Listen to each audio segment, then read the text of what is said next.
Hi everyone, this is Tony Huang and welcome to another episode of Chatting with GotFriends. This show is being broadcasted primarily on LinkedIn, showcasing innovative trends, subject matter expertise, and things that you may just want to know from a friend. With me today is a 7-time CIO, Mr. Mark Settle. How are you, Mark? I'm good today. Good to see you, Tony. Good to see you. So you are an active blogger, I see on the internet, and especially on LinkedIn. Let's talk about the most recent blog of your 9 predictions of things that may not happen in 2018. So everybody gets so many articles that come out at the beginning of the year about how every year is, going to be the inflection point for cloud computing and machine learning, and it's pretty standard fare. So I thought I would do something maybe a little more unorthodox and talk about the things that won't be happening this year. So Mark, let's go through some of the 9 things that are not going to happen in 2018. So some of them are pretty sobering, actually. One that I focused on initially was tech debt. And we talk so much about digital transformation. You hear people talk about that all the time. I thought it'd be interesting to go up on Google and see how many hits you get on something like digital transformation and compare that to technical debt. Okay. And maybe not surprisingly, there's twice as many references, like 11 million references to digital transformation, which of course all implies new tools, new systems, new capabilities coming in. And I only found, about 5.5 million references to tech debt. So I think unfortunately, we're still creating tech debt faster than we're actually retiring it over time. But maybe that's a form of job security for people in IT. I don't know, but I think that's a pretty safe prediction, I think. Okay, cool. I'll let you kind of proceed on your blog. So go ahead and talk about the second item. Sure. So, the other thing I really worry about, because I've been in the industry for a long time, is talent. And whether we're really seeing, the talent pool being recharged over time. And that's a very sobering situation. I think there have been some good advances, made at the secondary school level, as far as getting people excited about engineering and science and providing a feeder stock, if you will, into the universities. But the number of graduates coming out with any kind of knowledge about software or computer science is woefully less than the burgeoning demand that's out there. So I think we talk about the war for talent. That's a hackneyed phrase that we all use, but that's going to go on. And the partner or the sister kind of problem related to that is the gender disparity that we have. So we frankly don't have enough women in IT. Certainly, it's not at all representative of their participation in the overall workforce. And what's even more sobering, and again, I did a little research. There was a interesting study done about college grads, and women more than men are less likely to go ahead and enter the field of computer science once they have the degree. So, they ask this question, well, once you have the degree, what do you go off and do? So the men that get the degree are more likely to go off and do something in the world of IT than women, and the women are less likely to stay there as long as the men will stay. So, when you look at the raw numbers of how many female graduates there are, that's kind of misleading because actually all the graduates don't actually enter the industry, and the ones that do don't necessarily stay around and contribute over a long period of time. So, some of these really kind of fundamental things that are going to affect us in the long term, the tech debt and the supply of talent, and the gender diversity, they're going to be with us for quite a while. One of the things I've been kind of waiting for is maybe I've seen too many movies, but I was like a big backlash against chatbots. Interesting. So and the reason I say that is because I was around when a lot of customer support and employee support centers were originally taken offshore. And there was quite a huge backlash initially when support was being provided by somebody in a different time zone with a different native language, et cetera. And, people would say, it's not useful. They're not competent enough. They don't have the right kind of emotional empathy to deal with me. And in many cases, companies, resource those activities back onshore. They brought them back into the company. It just didn't work that well. Okay. So if you kind of take that same paradigm or experience, and now we see these chatbots are ubiquitous, right? Just about any consumer site you go to, you can't really talk to anybody anymore. There's either a chat box where somebody's chatting, or there's some kind of AI routine that's trying to, milk you for answers to their questions so they can present to you some kind of an answer or suggestion, right? So it's a pretty impersonal and kind of dehumanized experience. And I thought, well, it's a kind of a profound thing. We've gotten so used to interacting with machines that it doesn't really bother us at all that there's such an impersonal thing going on. I actually think, if the same capability had been introduced 20 years ago, I really think there would have been a much stronger kind of negative reaction to the whole thing. Right. So, can you kind of go through a little bit about the chatbots? I mean, is it more artificial intelligence bit driven, or is it like a analytics driven, or is it just simply automatic search for the right answer to try to respond to the person that's asking that question? So you're right on. There's different levels of sophistication, right? So it can be almost like a decision tree, if you will, where as you supply more information, it's kind of narrowing down to the knowledge article that you need to be able to do that.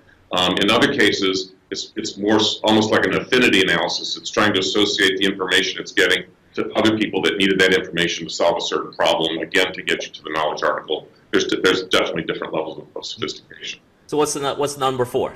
Okay, so I used this opportunity to reflect a little bit about what was happening on the cloud,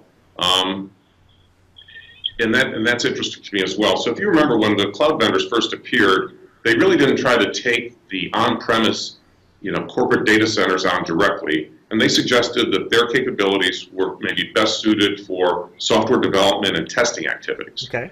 It was just like, if you're going to build a system or you want to test enhancements to an existing system, just do it in the cloud. And we're not going to get into big arguments about cost and security long term. You can still do that in your data center. That's fine. And I think one of the things that's not happening is that story. So I think once people start developing on the cloud, there's kind of no turning back. It's just so fundamentally different, so fundamentally more agile.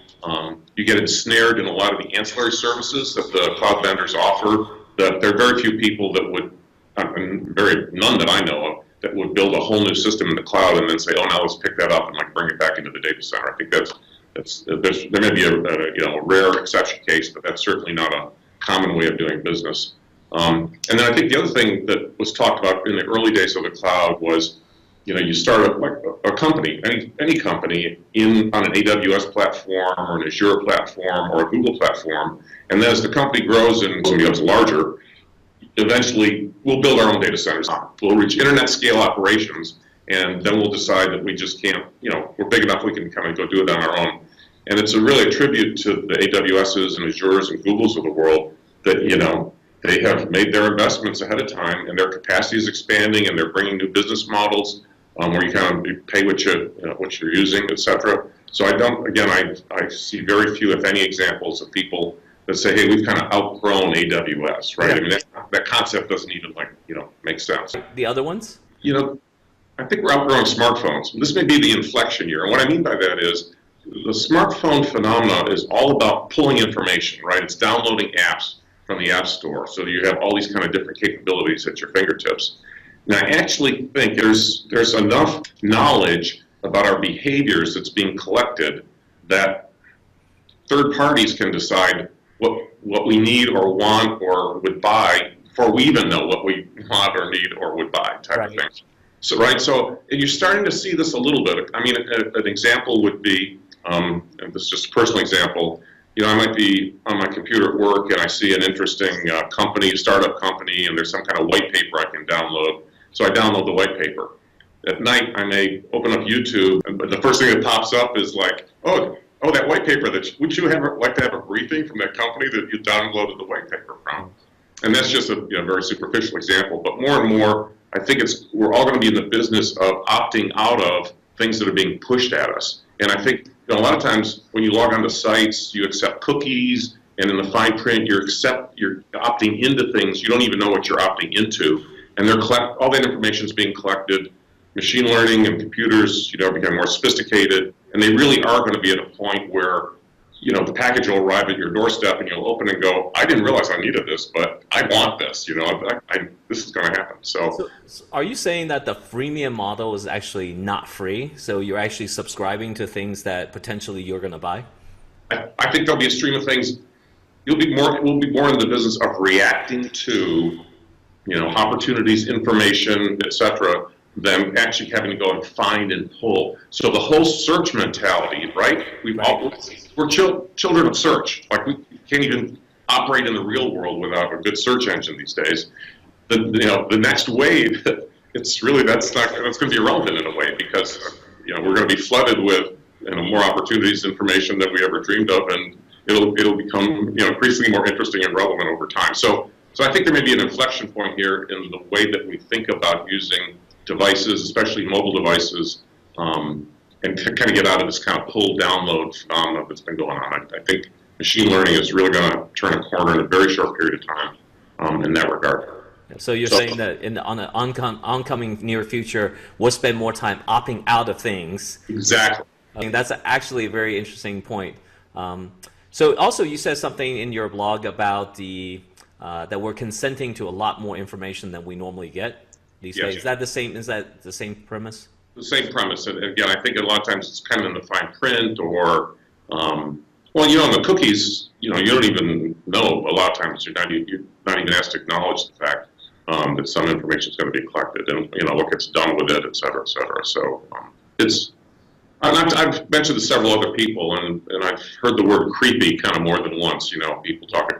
It's good in a way, but there's definitely a dimension to this that can be a little scary when you think through the full-term implications. And the way IoT will kind of contribute to that, right, is that there'll be internet-connected devices around us all the time. From your bedstand to your mirror where you brush your teeth to your kitchen counter table when you have your cup of coffee to the car. I mean, we're just going to be kind of ensconced. It's like the Matrix movie, right? There will be feeds of information all the time, and we'll end up being more in this reactive mode than we've done in the past. What's your last prediction that was not going to come through? Last prediction. This is an easy one. Is that you look around. I'm not trying to be arrogant here. I'm just really trying to be factual, okay? Because I live in Silicon Valley, and of course, there's many other parts of the United States that would like to someday eclipse Silicon Valley and become the center of gravity for the world of high tech. And there's Silicon Gulch and Silicon Forest and Silicon Alley, in different parts of the country. But I think it's a pretty safe prediction that at least for 2018, I don't think anybody's going to emerge and really take on the valley for that first place position. There's just such a unique combination of talent, venture capital, and really successful entrepreneurs. People that have tried and succeeded and tried and failed and kind of know the whole business of being an entrepreneur. That it's a very unique mix here, which becomes perpetuating, self-perpetuating. Here in the Valley will definitely carry us forward for several more years. At least in 2018, it's not going to change. Yeah, we're good for another 12 months. Okay, great. Well, hey, Mark, do a quick summary of what are some of the topics that you are blogging these days, and where can they find your blogs? Well, thanks for asking. So I try to keep up on a pretty regular basis on CIO.com. Okay. I post also fairly frequently on a Forbes website, so both of those. And then I try to take some of those posts that are more popular and then also repost them onto my LinkedIn account so my friends and colleagues can have a crack at them as well. One of my most recent postings on LinkedIn is about the art of saying no. So I think it's a survival skill for most CIOs because they're running into a number of situations where they don't have the time or budget or skill set needed to respond to demands from the business, and so you have to become pretty adept at letting people down gently. So there's a few tips there that people may want to take a look at. Let's do a quick 30-second summary and wrap up. For other CIOs, are there some quick word to the wise kind of things that you can share with CIOs across the country? That's a good question. So I guess my advice would be, keep an eye on your people and your talent. They're awfully valuable. You want to really cultivate the good ones and give them the development opportunities they need to stick around, and they can have an incredible force multiplier effect with other members of your team.